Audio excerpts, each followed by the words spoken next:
Bonjour Raphaël Glucksmann, Bonjour. député européen. Vous êtes à la tête du mouvement Place Publique, député européen au sein du groupe socialiste et démocrate.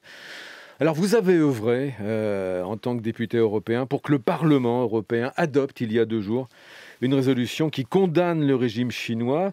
Et ce qui est en cause dans cette affaire, c'est le travail forcé, imposé aux minorités. Alors on parle beaucoup des Ouïghours, mais il y a aussi les Kazakhs, les Kirghizes. Une forme d'esclavage, dites-vous. Dans quelles conditions précises travaillent et vivent ces minorités ethniques et religieuses en Chine? Si on peut appeler ça une vie, hein.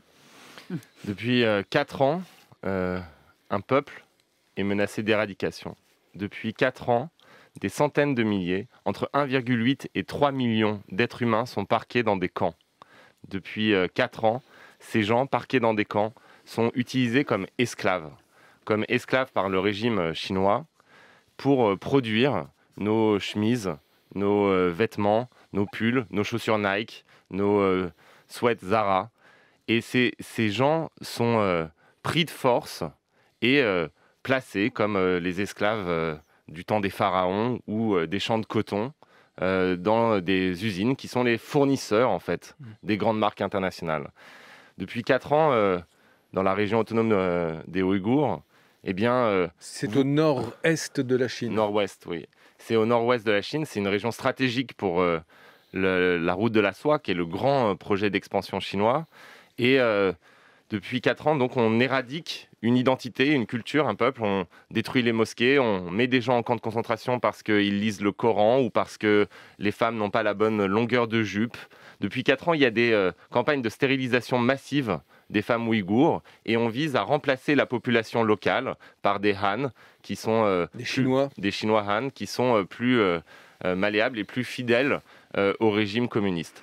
Et donc on a là la définition même d'un crime contre l'humanité. Et depuis 4 ans, face à ce crime contre l'humanité, il y a un silence assourdissant. On va en parler de la réaction internationale. Juste sur les conditions de vie, vous parliez de stérilisation forcée. Est-ce qu'il s'agit donc pour autant d'un génocide ? Vous savez, moi, je fais très attention, ça fait des mois et des mois que je me bats pour les Ouïghours.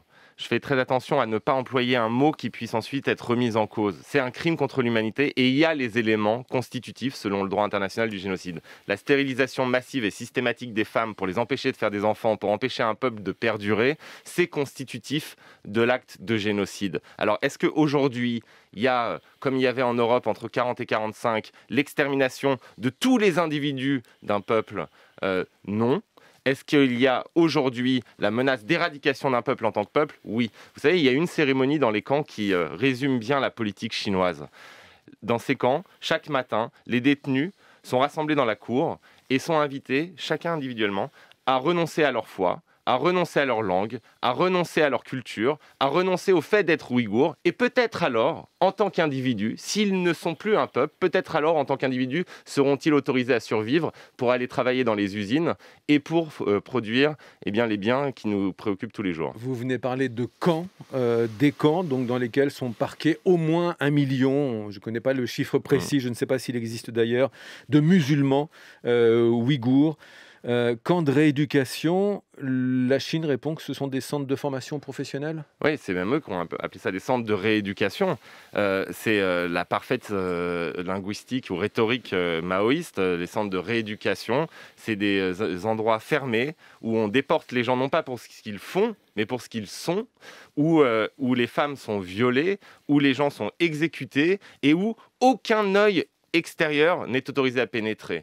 Vous savez, cette région, elle est complètement fermée. On a un système de surveillance absolument hallucinant et loin d'être un crime médiéval ou un héritage d'un passé purement communiste, c'est au contraire une dystopie. C'est l'avenir. Vous savez, il y a des codes barres sur les maisons. Il y a les codes barres sur les maisons des Ouïghours et la police, quand elle passe, peut flasher et savoir combien de gens sont là, combien de prières par jour ils font, est-ce qu'ils boivent du vin, est-ce qu'ils parlent mal du Parti communiste. Système de surveillance par Internet interposé. Oui, et d'ailleurs, tout cela organisé par des marques qui ont pignon sur rue chez nous, comme Huawei. Et il y a un géant chinois du commerce en ligne, Alibaba, qui a créé un logiciel pour identifier les Ouïghours, c'est-à-dire qu'il y a une reconnaissance faciale. Ça va jusque-là. Ce logiciel, c'est Huawei, en fait. C'est Huawei, il y a même une alerte qui vous alerte si vous croisez un Ouïghour, enfin si un Ouïghour passe devant une des caméras de reconnaissance faciale. Donc en fait, on est vraiment dans une dystopie orwellienne. On est dans un monde qui, loin d'être un héritage du passé, est peut-être notre avenir. Et peut-être notre avenir, c'est un contre-modèle. Vous savez, chez nous, on a du mal à imaginer qu'il peut y avoir des contre-modèles. On vit dans une illusion totale qui est celle que le monde entier marche vers la démocratie et qu'en fait, les gens sont un peu en retard. Alors, Vladimir Poutine, il n'est pas encore démocrate. Xi Jinping, il n'est pas encore démocrate. Ben non, ils inventent des modèles qui sont tout aussi modernes que nos démocraties, mais qui sont l'antithèse sur le plan des principes et sur le plan des pratiques. Et donc, il faut arriver à comprendre que ce modèle-là, il est en pleine expansion et que même chez nous, il a des adeptes et que la mondialisation, loin d'avoir produit l'universalisation des droits et de la démocratie, la mondialisation a résulté en quoi ?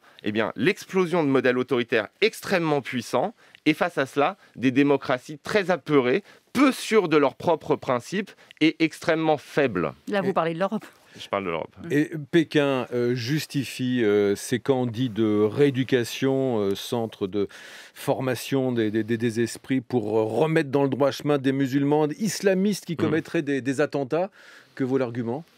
Au nom de la lutte antiterroriste, on va éradiquer un peuple. Donc moi, ce que j'aimerais, c'est qu'on définisse ce que c'est que le terrorisme. Qui est terroriste aujourd'hui en Chine ? Le terrorisme, c'est un acte de violence extrême qui vise à terroriser l'ensemble d'une population. Ce que fait le gouvernement chinois aujourd'hui dans le Xinjiang, c'est du terrorisme. Donc qui est terroriste ? Qui est terroriste sinon ces dirigeants chinois parfaitement identifiés, parce que là c'est pas une nébuleuse terroriste, par contre on sait très bien qui fait quoi, qui réduisent un peuple en esclavage et qui stérilisent massivement les femmes, qui font des viols collectifs pour les récalcitrantes, c'est-à-dire que les hommes sont invités à regarder une femme se faire violer. Ça, c'est du terrorisme. Et donc, le régime de Pékin est un régime, dans le Xinjiang, un régime terroriste. Alors, Raphaël Glucksmann, dites-nous en quoi la communauté internationale est complice de tout ça ? D'abord, elle est complice par le silence. Pendant 4 ans, il y a eu cette déportation et cette politique systématique d'éradication du peuple ouïghour. Et pendant 4 ans, nos dirigeants ont regardé leurs chaussures, leurs chaussettes. Pendant 4 ans, il n'y a pas eu une condamnation. Aujourd'hui, enfin, on se met à parler dans les hautes sphères des dirigeants européens, mais on parle mezza voce et on parle simplement sous la pression des mobilisations sur les réseaux sociaux. La Chine et des jeunes. a un certain poids économique. Et bien sûr que la Chine a un poids économique. Bien sûr que la Chine a un poids économique. Mais les complicités vont plus loin que cela, parce qu'en réalité, ce crime qui pourrait nous sembler extrêmement lointain, il fait partie de notre quotidien, parce qu'il y a les patrons cupides de Nike, de Zara, de tant d'autres multinationales qui ont bénéficié le plus de cette globalisation et qui, aujourd'hui, bénéficient de la réduction d'un peuple en esclavage. Vous savez qui construit les chaussures Nike ? Qui fabrique les chemises Zara ? C'est pas Zara ou c'est pas Nike, c'est des fournisseurs chinois qui, eux, exploitent des dizaines de milliers d'êtres humains qui travaillent sans être payés et sans avoir le droit de refuser de travailler. Là, c'est aussi à chacun de réagir, c'est-à-dire on peut regarder les étiquettes, on peut boycotter certains produits, notamment le coton, des produits en coton. Mais c'est à chacun de réagir et chacun réagit. Il y a des centaines de milliers de jeunes qui participent à nos campagnes sur les réseaux sociaux en ce moment même contre les marques qui bénéficient de l'esclavage des Ouïghours. Mais c'est pas à chacun de réagir. Ça arrive. Maintenant, ce qui n'arrive pas, malheureusement, c'est la réaction du législateur. C'est le fait de rendre impossible ce système d'exploitation. Et aujourd'hui, on est en train de vous comprendre ce qu'est réellement cette globalisation. Une marque multinationale, son but, c'est d'avoir des productions au plus bas coût possible. Et donc, qu'est-ce qu'il y a de plus bas coût qu'un esclave? Aucun. Donc finalement, on aboutit à avoir des esclaves qui participent à la fabrication de nos biens quotidiens. Et donc ce qu'il faut, c'est que le législateur prenne son courage à deux mains et explique à ces firmes, à ces multinationales, que tout cela prend fin. Aujourd'hui, la mondialisation, c'est une pyramide d'irresponsabilité, si vous voulez. Et quand vous êtes Nike ou Zara, vous n'êtes responsable de rien puisque c'est pas vous qui fabriquez, c'est pas vous qui violez les droits humains, mais simplement c'est vous qui fait de l'argent sur les violations des droits humains. Et donc, il est temps que le législateur, c'est le devoir de vigilance sur lequel je travaille avec d'autres au Parlement européen, une législation européenne, qui remette de la responsabilité là-dedans et qui dise vous êtes responsable de l'ensemble de votre chaîne de production. Vous avez voulu délocaliser pour faire plus d'argent. Vous avez voulu démanteler l'appareil productif chez nous et aller produire en Chine. Et bien désormais, vous serez responsable de tout ce qui permet de fabriquer une chaussure Zara, de tout ce qui, une chaussure Nike ou de tout ce qui permet de fabriquer une veste Zara. Et vous avez le sentiment que cette vision va être entendue et mise en place par vos coups de boutoir contre le régime de Pékin ? Ça bouge. Évidemment, il y a des intérêts immenses face à ça. Ça peut aboutir à une crise diplomatique. Mais parfois, il faut mieux avoir une crise diplomatique qu'un génocide en silence. Et souvent, la réelle politique reprend le dessus. Mais bien sûr, mais parce qu'il y a des intérêts immenses. La Chine, c'est l'atelier du monde, c'est le premier marché en expansion. Les marques ont besoin des ouvriers chinois pour produire à bas coût et ont besoin du marché chinois pour vendre extrêmement cher leurs produits. Donc il y a une forme comme ça de dépendance vis-à-vis de la Chine. Mais la vérité, elle est beaucoup plus nuancée. En réalité, la Chine est tout aussi dépendante de l'Europe que l'Europe est dépendante de la Chine. Si demain, on met des frontières au marché européen pour les produits de l'esclavage, si demain, on interdit des firmes chinoises de vendre sur le marché européen, eh bien, l'économie chinoise s'effondre. Nous sommes le premier marché du monde. Nous sommes la première en Europe, la première puissance commerciale du monde. Et donc, nous ne sommes pas ontologiquement faibles. Nous décidons d'être faibles. Nous décidons d'être un nain politique. Nous décidons de ne pas utiliser les outils de la puissance. Nous décidons de ne pas aller justement à ce rapport de force. Et bien sûr, personne ne veut entrer en guerre contre la Chine. Mais entre ne rien faire et la guerre, il y a un espace qui s'appelle la politique. Et la politique a été désertée par les leaders européens qui ont décidé de se prosterner devant le dieu commerce. Et si Zara ou... on les a bien cités déjà ce Adidas, matin. Non, mais parce qu'il faut les citer. On a bien compris. Oui, mais émet le moindre son, eh bien, les dirigeants politiques européens se couchent. Si Xi Jinping fait un froncement de sourcils, eh bien, on dit attention, il ne faut pas froisser la Chine. Non, c'est pas comme ça qu'on s'affirme. Si on a des principes, si on a une volonté politique, eh bien, on doit être capable d'entrer dans un rapport de force avec un système esclavagiste qui éradique un peuple. Raphaël Glucksmann, quelques questions d'actualité politique en France. A commencer par hier ce selfie en vidéo du chef de l'État en guise de bulletin de santé. On a tout, la toux, la fièvre, la fatigue, les traits tirés. J'ai peut-être fait preuve de négligence, a dit le chef d'État. Cette vidéo sur smartphone, c'est mieux que l'ancien bulletin officiel de santé à l'Élysée ?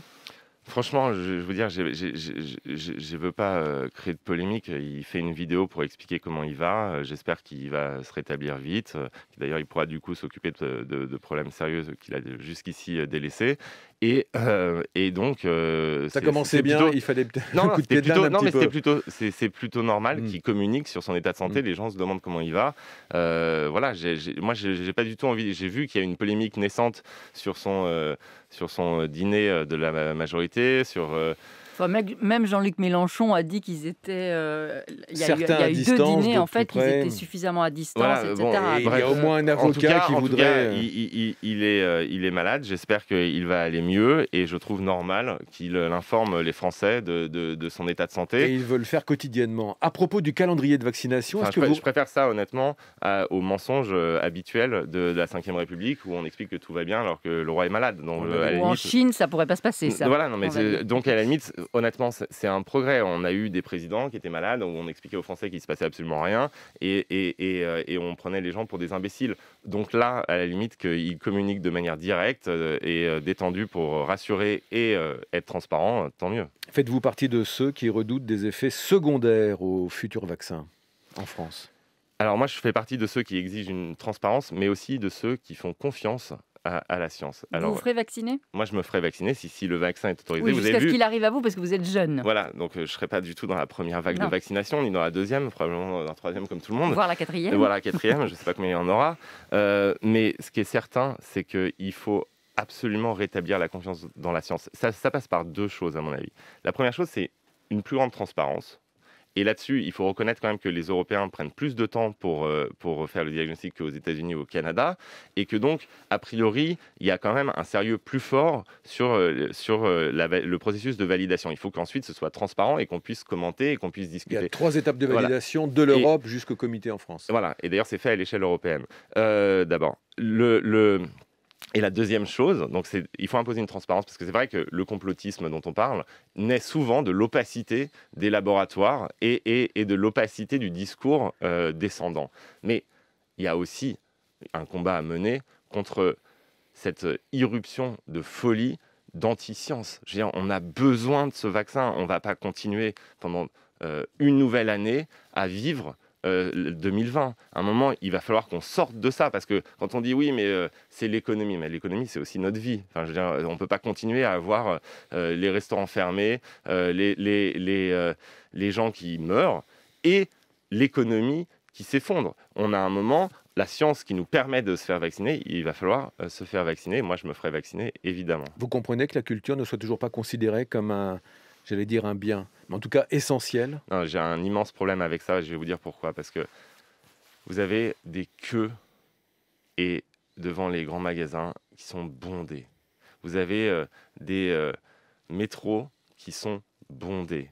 Vous avez des lieux où la propagation du virus est potentiellement bien plus forte que dans un cinéma, par exemple, où on respecte les conditions sanitaires et les distances, ou dans un théâtre. Et donc, il y a là un problème sur la définition de l'essentiel. C'est-à-dire que, finalement, la consommation de biens, qui est importante pour l'économie, mais qui est dangereuse si on est dans la surconsommation, eh bien, est considérée comme essentielle. Par contre, le fait de vivre sa vie culturellement est considéré comme superfétatoire. Donc là, moi, j'ai un vrai problème de logique et de cohérence et de choix politique, de hiérarchisation. Quand vous êtes face à un danger, en fait, la politique, c'est d'établir des priorités et des hiérarchies. On voit bien là que la culture n'est pas une priorité. Il nous reste quelques minutes. Juste pour parler un peu de politique et de votre mouvement Place Publique, 2 ans après sa création, à quoi sert désormais ce mouvement que vous aviez cofondé à l'origine pour unir la gauche, excepté la France Insoumise? À porter des causes que personne ne veut porter. Je vais vous dire, qui se mobiliserait aujourd'hui à gauche ou chez les écolos sur les Ouïghours? Ce n'est pas des sujets qui sont électoralement payants. Non, donc, mais nous, c'est un sujet que vous pouvez porter parce qu'il est au niveau européen, donc avec les socialistes. Non, c'est un sujet que je porte avec Place Publique et surtout avec des centaines de milliers de jeunes en France d'abord.